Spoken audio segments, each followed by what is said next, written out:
Ambassador Zeleth's manipulators trembled as she watched the void through the observation port.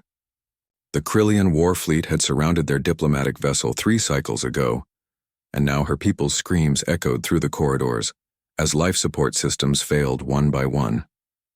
The message beacon had been launched in desperation, broadcasting across all frequencies, though Zeleth knew no help would arrive in time. The Krillians were efficient killers. They would breach the hull within the hour. "Ambassador," her aide chirped weakly, his chitinous plates already turning gray from oxygen deprivation. "The humans," they responded. Zeleth's 3 hearts nearly stopped. Humans.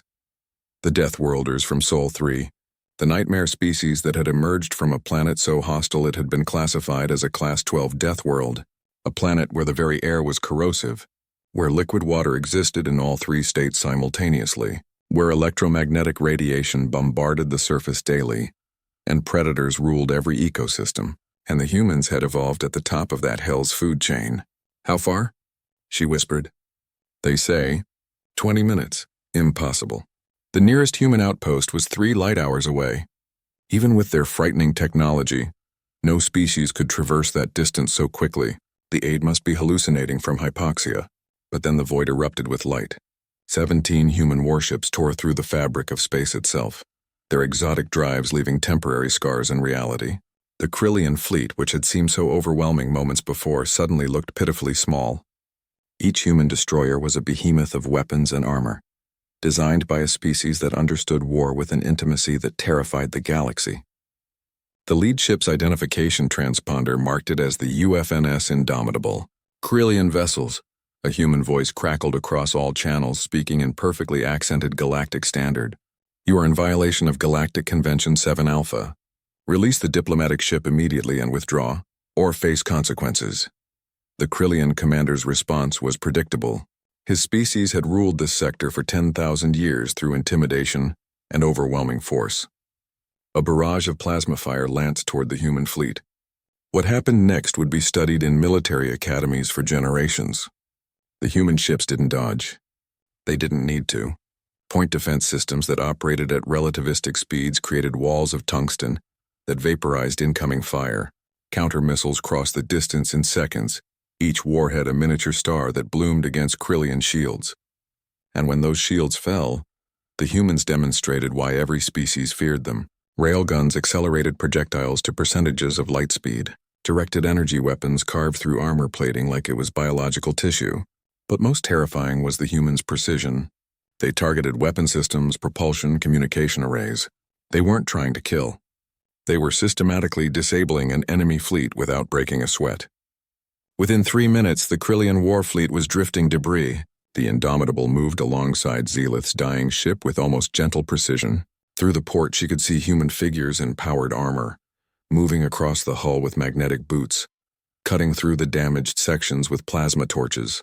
They moved with purpose, with confidence, like apex predators that had never known fear. The breach came quickly. Atmosphere rushed in, sweet and oxygen-rich. Zeleth gasped, her respiratory system flooding with relief.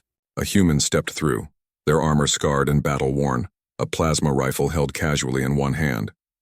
The helmet retracted, revealing a female face with kind eyes and a warm smile. "Ambassador Zeleth? I'm Commander Sarah Chen, United Federation Navy. We received your distress call." "Are there any casualties?" Zeleth couldn't speak. She'd heard the stories. Humans were supposed to be aggressive, violent, their entire evolutionary history written in blood and survival. They came from a world where everything tried to kill them, where they had fought their way to sentience through countless predators, disasters, and their own tribal wars. Yet this human looked at her with genuine concern. "My aide," Zeleth finally managed. "He's barely breathing." Commander Chen moved immediately, her armored fingers surprisingly gentle as she examined the aide. She produced a medical scanner from her belt, ran it over his body, then injected something into his thorax. Within seconds, his plates regained their color. "He'll be fine," Chen said. "We've brought medical teams and engineers. We'll have your ship operational within the hour. But I'd recommend transferring to the Indomitable while we work. It's safer." As Zeleth was helped through the breach, she saw more humans working with practiced efficiency. They were welding hull plates, rerouting power systems, treating the wounded with care that contradicted every stereotype. These were the same species that had fought 3 wars against the Confederation before forcing a peace treaty through sheer military superiority. The same species that had single-handedly ended the Crovar slave trade by systematically hunting down every slave ship in the galaxy. The same species that had just crossed 3 light hours in 20 minutes to answer a stranger's distress call. On the Indomitable's bridge, Zeleth watched as the Krillian survivors were tractored to safety, their pods marked for pickup by their own rescue ships. The humans weren't even taking prisoners, they were simply helping. "Commander," Zeleth asked quietly, "why did you come? We're not allies. We've been neutral at best, skeptical of your Federation at worst. Why risk your ships, your people?"